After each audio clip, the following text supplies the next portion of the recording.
Hey guys, want to welcome you to another live edition of Halftime Chat with myself, Namdi. And I would also say that this time difference.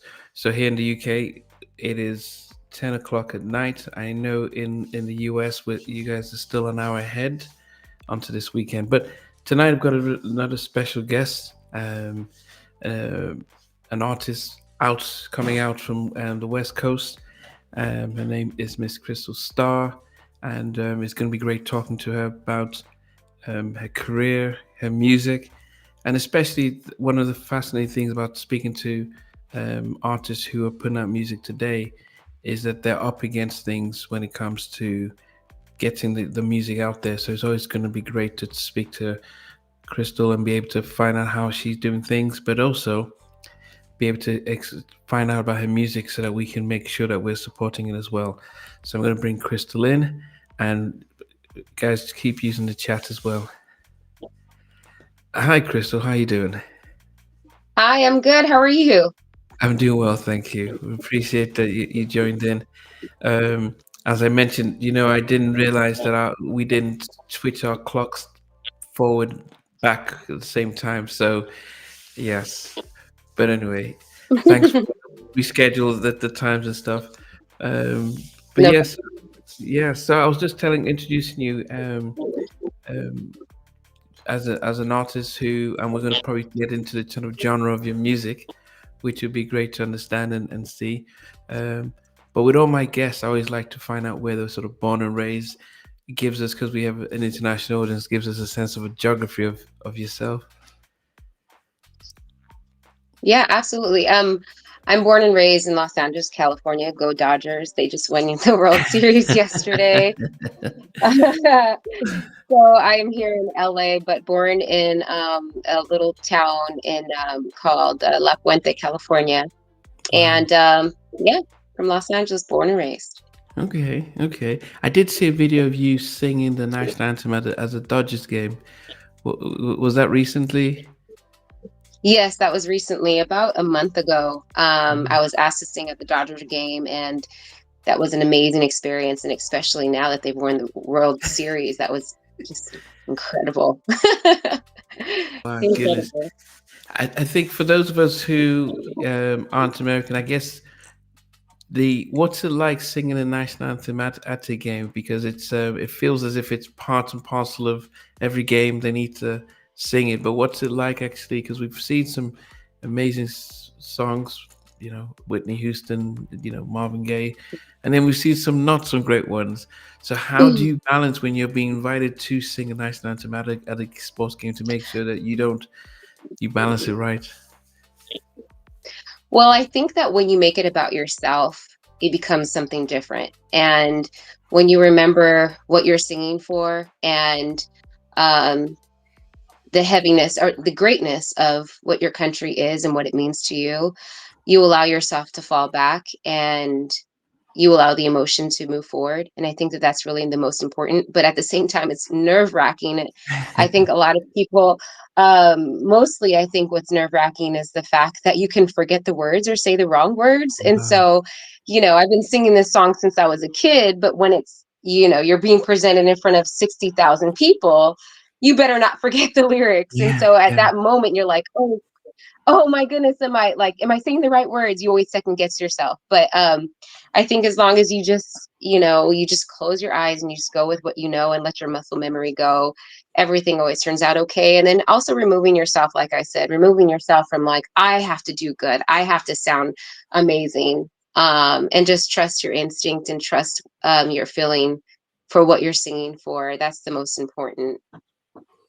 Is it ever a temptation to try and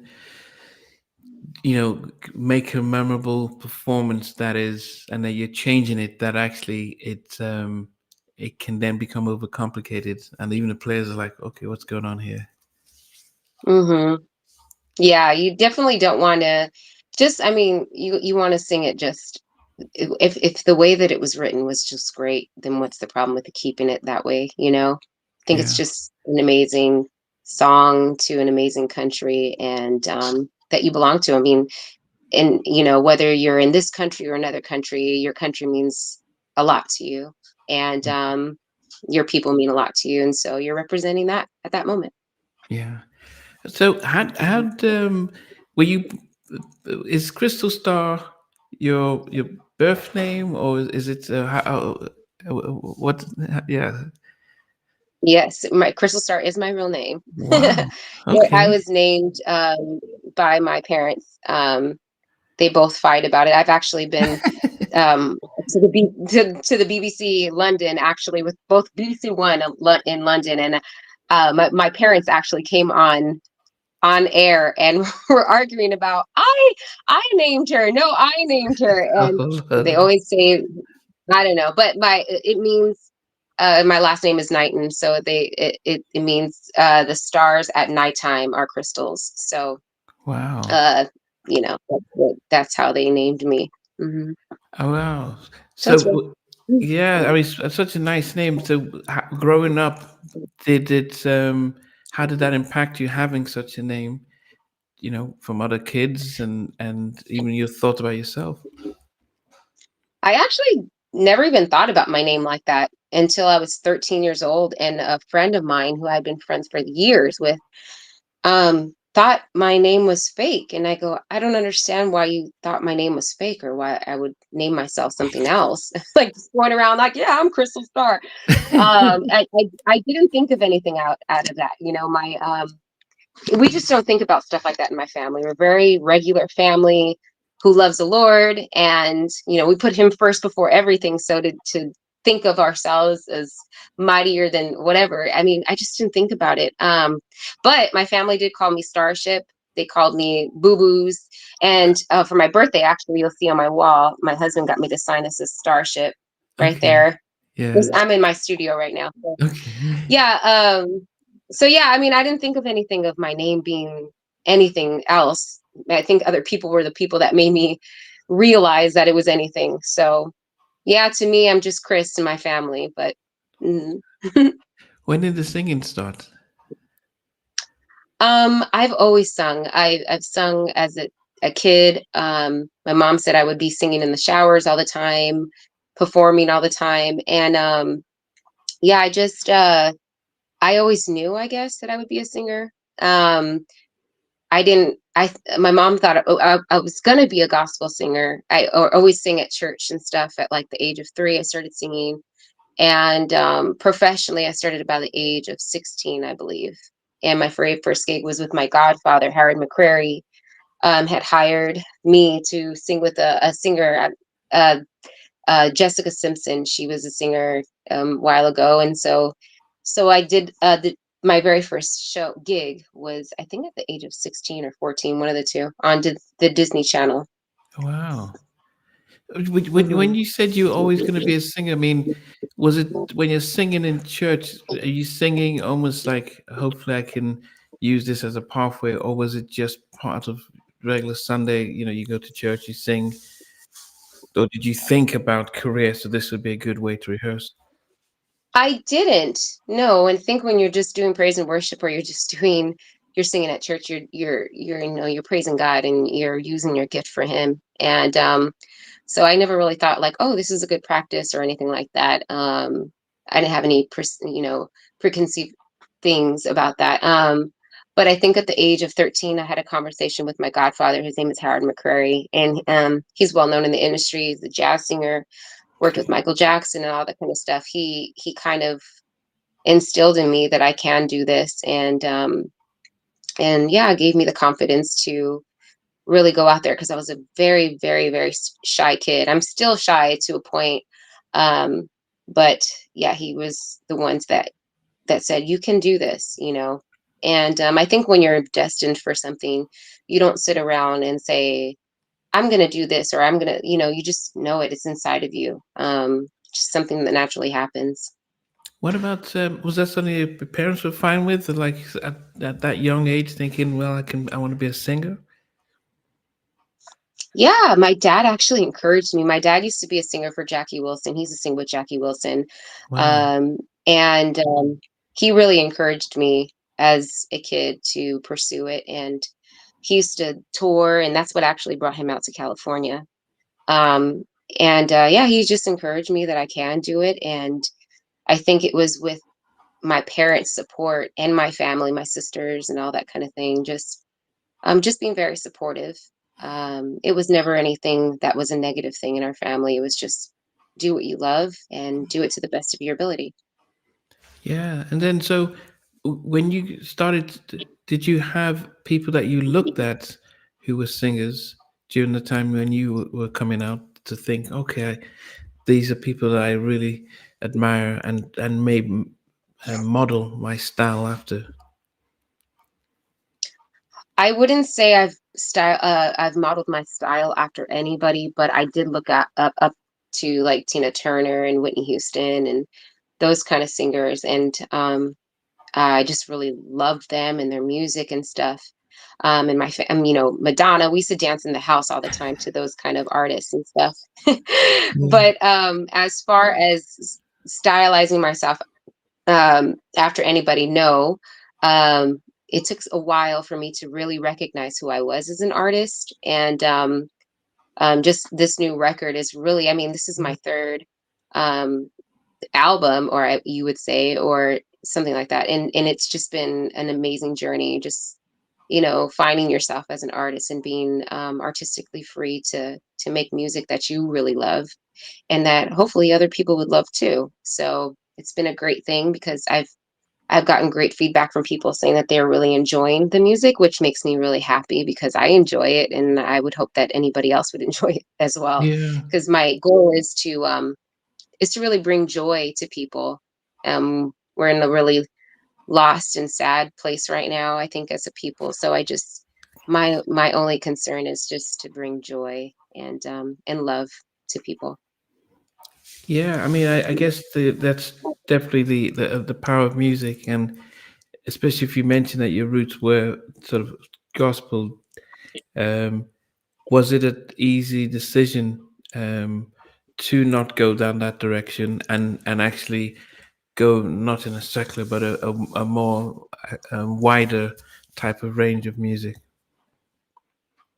Yeah, I believe that it's that's a really important. I don't think anybody's ever asked me that question before, so that's really interesting. I think that um, it's God is within you, and as long as you're, um, you showing who He is and within you and how He saved you, that's the most important thing. And I don't have to say certain things in order for them to see that He's within me, because I'll freely, share with anybody how He saved me in my life and stuff. Um and joy, I think, at the end of the day, is one of the greatest things. And if I can spread the gospel through joy, then that's my purpose in life. Yeah, it seems that tends to seem to be a battle within the church because there's a sense of, well, if you're Christian, you need to be singing this and Mhm. stuff, and especially within the music industry. But you mentioned that your family were fine and saying, look, just go the direction that you felt comfortable with, Mhm. and Yeah, then yeah, absolutely. They've never like condemned me or anything like that. And I think that's important for anybody to go your route. And that doesn't mean that I'm not still singing for the Lord. I obviously I say, do praise worship at my house all the time, or like if I'm at church, I'll do the same thing. He's definitely within my life. So yeah, I think it's really important to be supportive of those. And as long as you're not doing crazy stuff and, uh, uh making a bad name for your family and stuff like that, then I think you're okay. And making sure that you're not. I'm telling stories. I'm telling stories of things that my friends have been through. I'm writing music about things that I've been through, and it's life. I'm writing things about life, and um, at the end of the day, I think that that's important because life happens. And how are we going to overcome and achieve the things that we need to in order to help another generation go through the things that they're going through as well. the argument I would always ask is that if you were a teacher, would you have to only teach in Sunday school, or are you able to be a role model in public school as a Christian, and when you ask those questions, the church kind of goes quiet and stuff because there tends to be a lot of pressure if you've grown up in a church and then you come out and you're not singing gospel. Then they start to say why, but then to be able to reach and be a role model to others in an industry that can be challenging, that is probably much more challenging. But definitely they don't see it that way. When I you mean, what's Jesus Yeah, didn't Jesus just didn't preach to believers. He went to the leopard. He went yeah, into the city. And I think that that's what we have to remember as a community, as a Christian or as anything like that, is that you must remember that we're human, mhm, um and if you're only teaching to those who know him, then how are we spreading the gospel, you know? yeah. What about your writing then? So if you're how do you manage writing your songs to sort of balance a message that doesn't necessarily seem as obvious, but can to the person listening, but actually has something deeper behind it. Um, like I said, like I mentioned, the Lord is within me, and so any story that is going to come out, it's going to come out with Him in it, and how I achieve things. So yeah, like I don't sit there and say, how am I going to tell this story or how am I going to do this? I just write it, and it comes. Mm, There was a song that I wrote called "She" that it's done really well, and it's touched a lot of people. And that song literally was penned by God. Got it in 5 minutes, and a few wow. years ago, and it's been really an impactful song for a lot of women. And it's not like it's a song that really thanks women like my grandma and my mom, and really, like it pays tribute to them, to people that are like your grandmother and your mother and things like that, without bashing anyone else, like men Yeah, or anything like that. So. yeah. The Mhm. When you first started, was there ever the ambition like, oh, I need to get signed and get to a major label and go that direction, or how what was the direction you had? I literally just talked about this to my manager today. Um, I actually have never been signed, and I never really had the desire to be signed. I don't know Wow. why, but I just didn't. And I was literally just talking to my manager today, and I said, I think the reason why God really saved me from a lot of things, as you see what's going on with the industry right now, Mm, um, is that there's a lot of control that happens, artistic control, as mm, well as personal control. And it's like when you borrow $1 from somebody, you owe that person $1, or you have to do what they say in order to make that money back.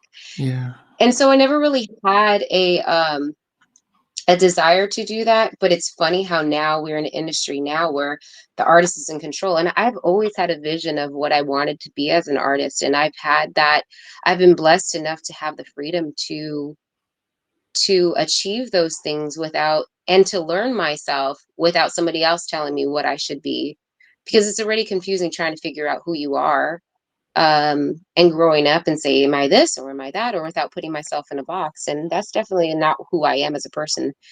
I try not to put myself in a box. And so I don't call myself an R&B singer or a pop singer. I'm just a singer, and a singer that likes to tell stories. And um, so yeah, I definitely I think that that's the reason why, um, that I've been protected from a lot of the stuff that could have happened or whatever. And definitely not controllable, I would say.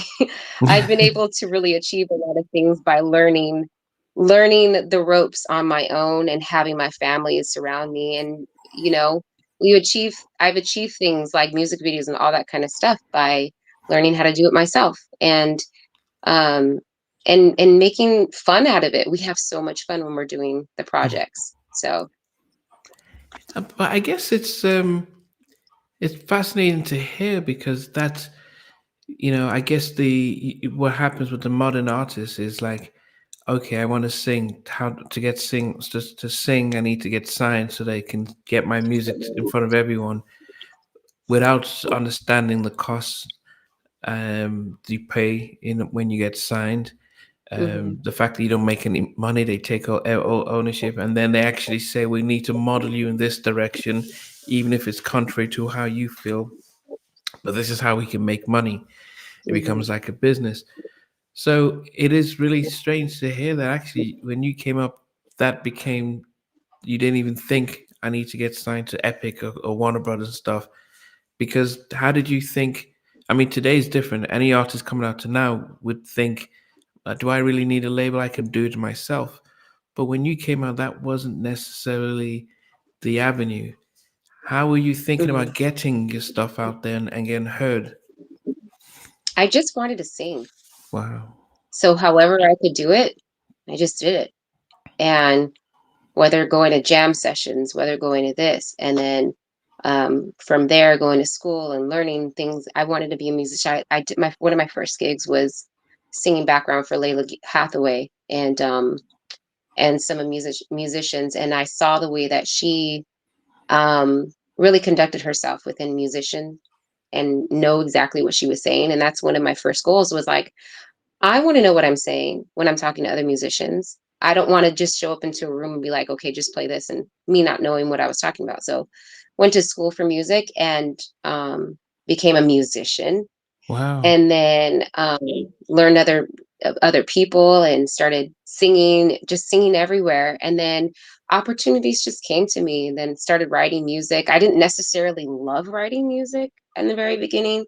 I was forced into it by my one of my first producers, Fight Ren and uh, John Mitchell, who have amazing hits and stuff like that. Mm. Um, Forced me into a room and say, "You're gonna when I come back here in an hour, you're gonna have a song written." And so it was hard knocks back then. And then so yeah, it was things like that. But opportunity will come to those who work hard for it. So that's basically all I knew. And that's why I said that when you're born to do something, it just will happen. And you don't have to force it to happen. You have to be content in all things. So when you And the process that God has for you. Mhm. so in the video, don't waste the night. Don't waste it. Is that you playing all the instruments, or was it? Because I was like, is she really playing it, or was it just like you kind of just pretending to play? Because then that's what.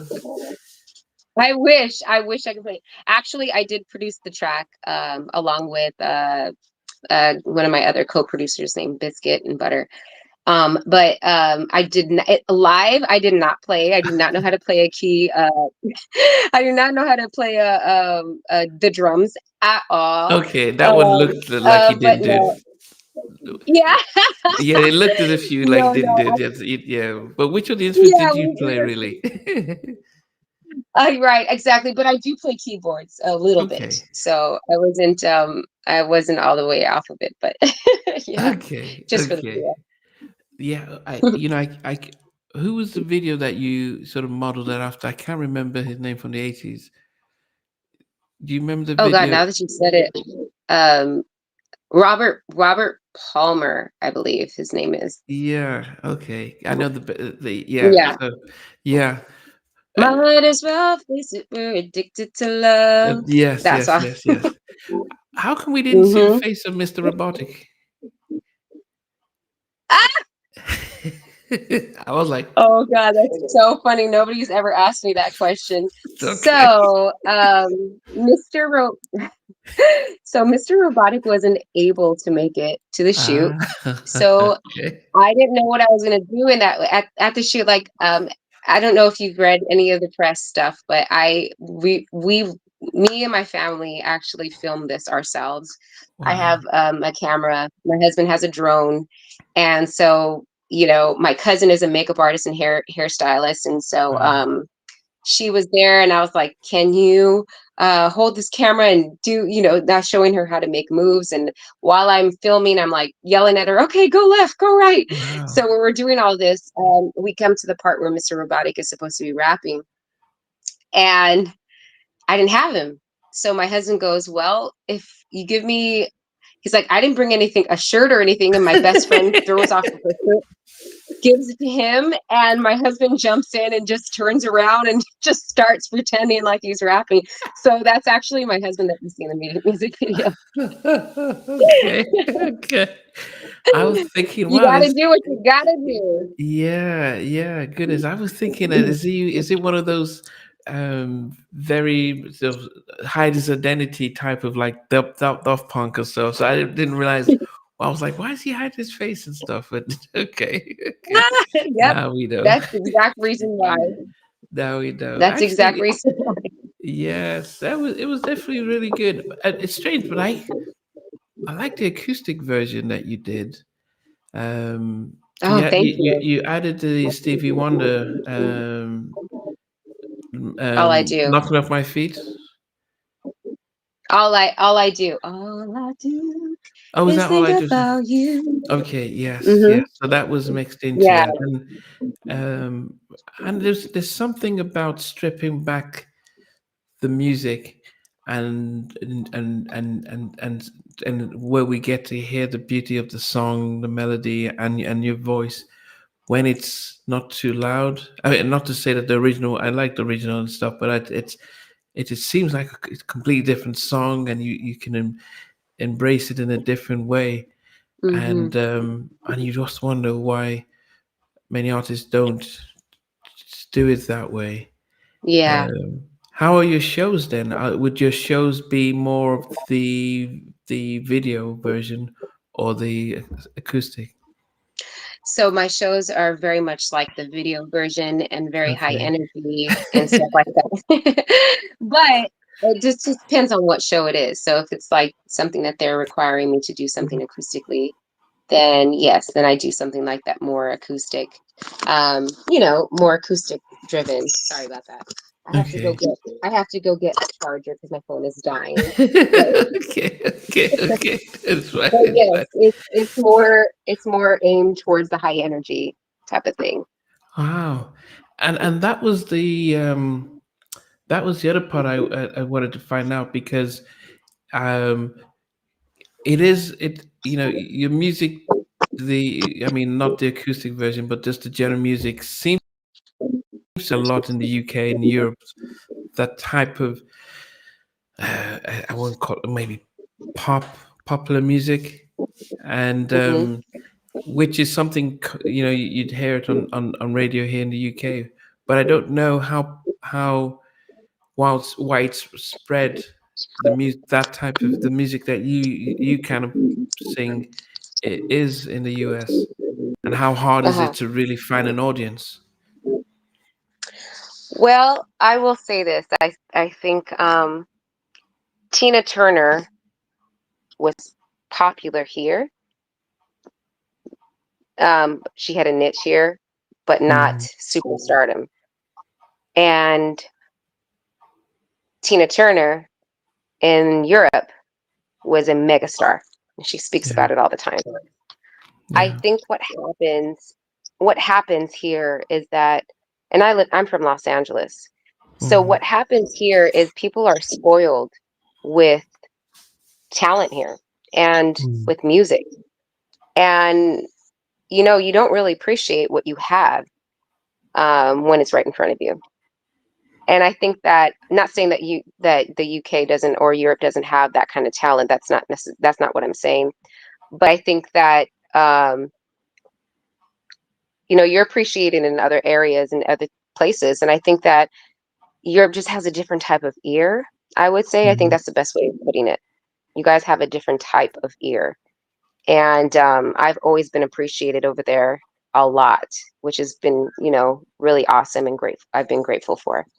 One of my best Yeah. friends is from Leeds. Okay. Can you understand Yeah. the accent?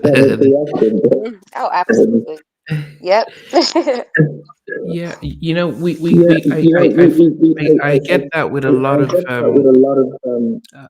artists who come from the US, and they say it's we don't get a lot of love in the US, and they always want to come out here to Europe.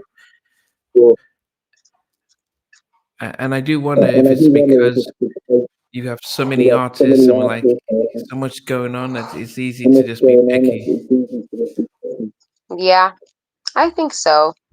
I mean, it's even in your own land. I mean, I'm from, like I said, I'm from Los Angeles, and so when I'm here, your shows do well. They do really well. But when you go out, like when I go to Memphis and in New York and Detroit, and it's like, whoa, there's something different and that kind of thing. So I think it's basically when you're different. Period. People are always like, "What's that?" They pay attention more when you're different. How much work does it take to be an independent artist? All the work. You have to know. You have to know how to do everything. And I always tell everybody this. You know, never expect anybody to do what is meant for you to do. If you can do it, then do it. And if you can get a team that can do it better than you, then that's fantastic. But everything is expected. You're not what independent artist doesn't mean just music. It's 99% business. Everything is business. And if you're not caught up on your business, and business is not just like holding meetings and doing this. It's in the sense of knowing how to create social media platform forums. It's schooling yourself on that. It's schooling yourself on how to create quality content rather than just pictures that are from a cell phone. Yes, you can do it that way, but you also have to have the quality of them because um, people know bad from good, if that makes any sense. And so Mm. you have to just basically know everything, like I mentioned before, doing my own music videos, but also learning how to do them to make them look like they're $20,000 videos, or at least close to it. um, because not everybody can afford it. And if you can't afford it, that's not an excuse to not do it. Learn it yourself, buy the equipment, and do it. Um, but it's everything. I think that it's really important for independent artists to school themselves on just everything and to know how to do those things in excellence, Sounds like a including your music. It sounds like a lot to be able to focus on your creative talent and all that other stuff. Hmm. It's a lot. You have to love what you do and love it more than anybody else and believe in it. Uh, uh, love what you do, but not love the music more than say your husband. But you mean be passionate Oh about it? yeah, But okay. exactly. You have to be willing to die to whatever that you love. Like meaning that not die, like I'll do anything to get it. Meaning, you're content, like contentment is I guess the best word. You have to be content. Um and just like I said, not love it more than and not idolize it. Um but just do it, have a passion for it, have fun with it, and then leave it at the end of the day. I guess the question then becomes, what is the? I mean, because I think the fact that you started off by saying that you love this stuff and this is what you were born to do and everything. I guess the question then becomes, is the business side. How does an artist today balance the business of making music and shows and everything, to make sure that actually I can make a living out of that? Um, I think organizing your schedule, um, and having a way. Like I perform a lot. Matter of fact, I'm going to Miami tomorrow. I have a show on Saturday. Wow. But prioritizing things, prioritizing. This month I'm going to focus on this every day. Next month I'm going to focus on this every day. Um, and in between, making sure that you're taking care of your family or your home with your work. So just because you work a regular job, there's a lot of people out here who are actors and who work 9 to 5 as waitresses out here. But you have to take care of your home. But finding a way within your career, there's multiple ways that a singer can just sing and make money. You can do classical work. If that's what you do, you can do sing in choirs, you can sing in corporate world, you can, while you're trying to maintain your career, there's multiple ways to feed into your own career while still working in your career. And I think a lot of people think that music is just one dimensional, creating records and that's all. No, there's so many different ways. Like I said, there's corporate, you can do corporate work. You can do record session singers. So there's multiple ways to create an income um, while you're pursuing your career as an artist. Can you talk about Little Voices? Yeah. Um, Little Voices is my heart. I started that in 2011 after getting off of Broadway in the sense of just wanting to do something for children in foster care. And the only way that I knew how to do it was by using my gift, which is singing. And Mm. so me and a friend put on my very first concert, which was called the Crystal Starr Christmas. And we hosted 300 children in foster care for Christmas with a 17-piece all-women orchestra, Santa Claus, two choirs, marching band, five celebrity performers, all for Christmas to create a Christmas show surrounding these children who don't necessarily have a family during these times. And so we wanted to be that family for those people, for those kids. And so it's developed from us having concerts for just 300 kids until recently, impacting over 1 million children in foster care globally. Um, we do concerts called She Sessions, which is dedicated to all little girls and teenagers who have been in the foster care system, who is in the foster care system. And it's dedicated to them. And we just come and put on a show for them and they love it. It's pretty awesome. And so just representing these children. And we've developed into the nonprofit that it is now. And yeah, that's what it is. Something close to my heart. Then how do you balance that singing and everything else? That seems like a lot. There's a lot of things that you can do within a day. There's 24 hours in a day. How many minutes are you going to dedicate to each thing? Goodness. So your new album. So it's too late. Your current single. Don't Waste the Night is my current single. Um, and it is Too Late was released about a month and a half prior to that.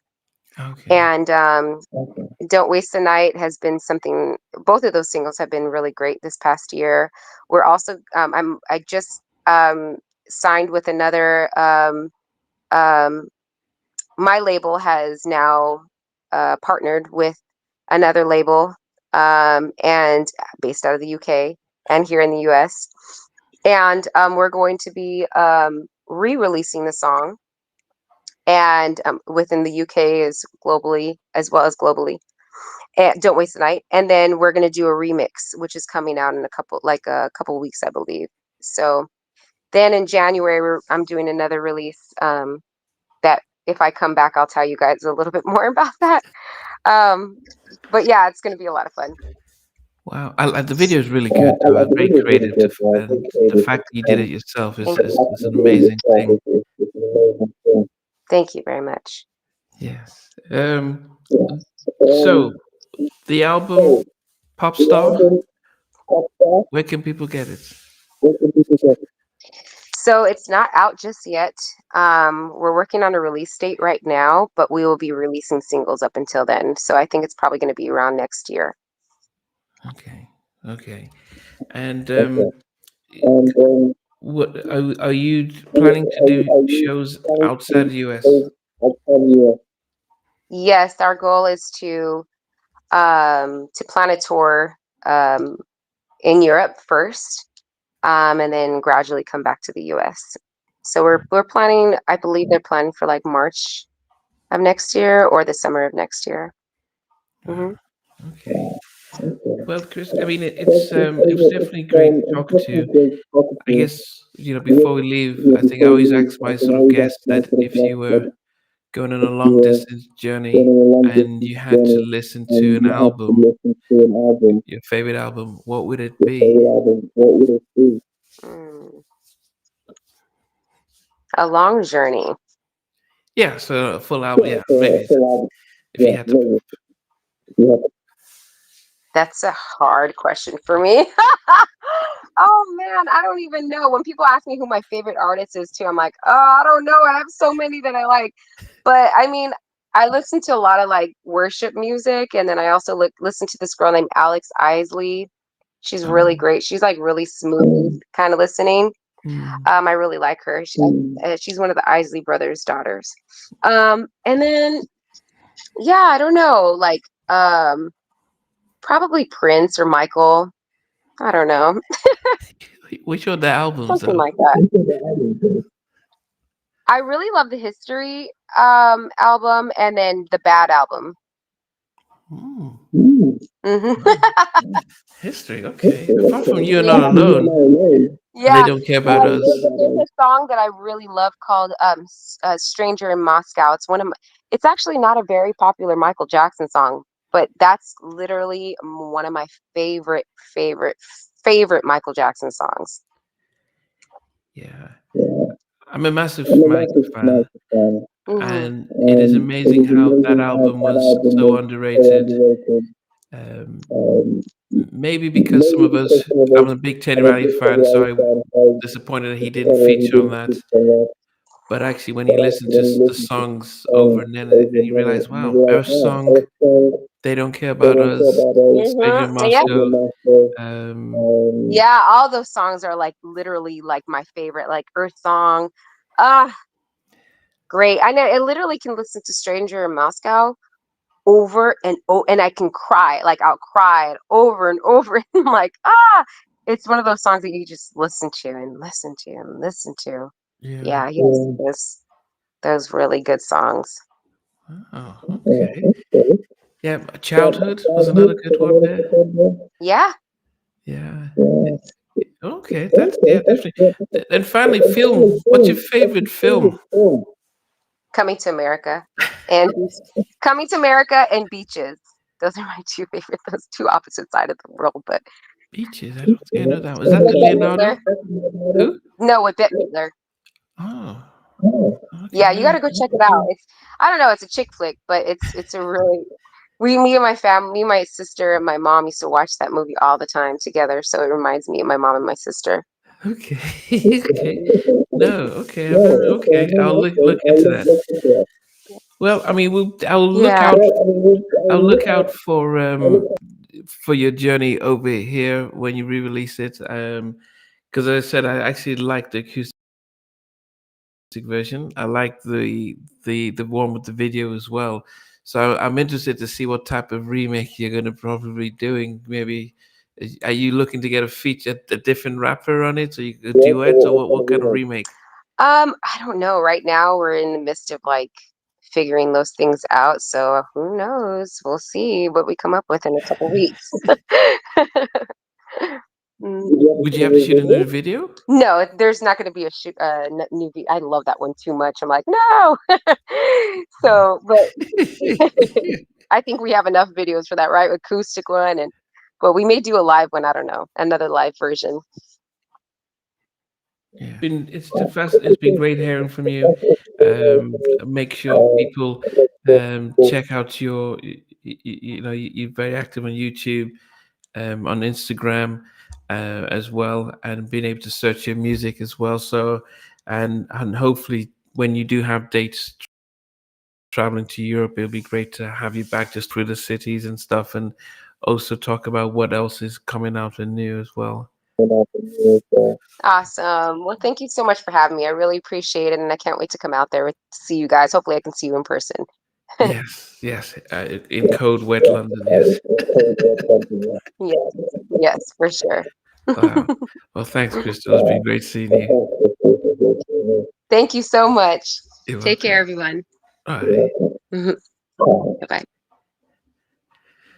Hi guys, I want to thank I definitely want to thank Crystal for coming on board. She definitely amazing voice, amazing artist. And what I loved about what she said was the fact that this was her passion and dream to be a singer. And it's very rare to get artists who don't want to get signed and focus on the money, but really focus on the art. And so that has definitely been a really powerful interview and stuff. So check out her if you search Crystal Starr, and the fact that she's been doing these videos herself. That's an awesome one. Um, don't waste the night. Feature Mr. Robotic is a new single out right now. Um, Sorry about that. There was a delay. So I was hearing the feedback from my voice, but I apologize for that.